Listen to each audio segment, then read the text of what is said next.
কি সমস্যা তোর? গাড়িটা কি তোর বাপের যেখানে বসে আছিস? সামলে কথা বলবেন। আমার সাইকেলের উপর দিয়ে যখন আপনার গাড়ির চাকা উঠাই দিয়েছেন তখন মনে ছিল না? তুমি এখানে কেন আসছো? ও মাই গড, লাভ লেটার! আসছে।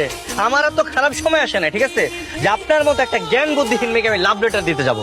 এটা হচ্ছে আমার ভাঙা সাইকেলের মেরামত বিল। ধরেন, জরিমানা দেন। তোমার নামে সরে কথা। আপনার ফোনটা আমি আমার কাছে রেখে দিলাম, আপনাকে জাস্ট একদিন সময় দিলাম। একদিনের মধ্যে যদি আপনি আমার জরিমানা না দেন, একদিন পর আপনার ফোন আমি বিক্রি করে আমার জরিমানা আমি নিয়ে নেব। হ্যালো, কে? এই কে তুমি? আমি আরে এটা তো আমার মেয়ের ফোন নাম্বার। তুমি কে? আমি আপনার মেয়ের জামাই। কি রাস্কেল? অত সে তুমি ফোনটা দাও তো। বাবা আমি তো ফোনটা আমার ফ্রেন্ডকে দিয়ে আসছি। ফ্রেন্ড নাকি বয়ফ্রেন্ড? ছি ছি বাবা কি বলছো? ফ্রেন্ড হলে কি নিজেকে কেউ জামাই বলে? এই নাও তোমার পাক। এবার আমার ফোন আমাকে ফিরিয়ে দাও। এই নাও তোমার ফোন। দোস্ত, তুই যে কত সুন্দরী, পুরো শহরের ছেলেরা তোর পেছনে লাইন লাগায় ঘুরে, আর এই ছেলে তোকে কোনো পাত্তাই দিল না। অন্য কোনো ছেলে হইলে ওই টাকাটা তো নিতই না, উল্টা তোর পিছনে ঘুরঘুর করতো প্রেম করার জন্য। আবার ভাবো হিরো হিরো, তোকে তো পুরাই জিরো বানাই দিল। Just shut up.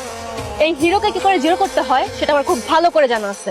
আগামী 7 দিনের মধ্যে ওকে আমার পিছনে লাথিমের মধ্যে ঘুরাবো। হ্যাঁ, আপনার কাহিনী কি বলেন তো? আপনার দেখে তো সুবিধার মনে হচ্ছে, আপনার মতিগতির তো ঝামেলা আছে। কি সমস্যা আপনার? আসলে আমি তোমার সাথে একান্তে কিছু কথা বলতে আসছি। আমার কি মনে হয় জানোস, মাইয়াটার মনে হয় তোরে ভালোবাসে। এই যে তুমি মা খালি উল্টা পাল্টা কথা বলো। আচ্ছা, আমি কি দেখতে শুনলাম না? এই আমার জন্য শত শত ছেলেরা পান লাইন মারতে চায়, কিন্তু তুমি তো দেখছি ফিরে তাকাচ্ছ না। আমি ওই টাইপের ছেলে না যে আমি একটা সুন্দরী মেয়ে দেখলে একদম গলে যাবো। Thank you. Thank you. এই যে আমার জন্য বার্থডে গিফট নিয়ে আসছো, এগুলা কি?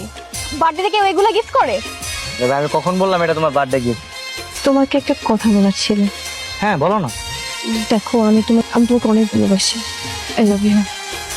আচ্ছা, ভালো যেহেতু বাসা, একটা কাজ করো, তুমি তোমার বাবা মার থেকে পারমিশন নিয়ে আসো।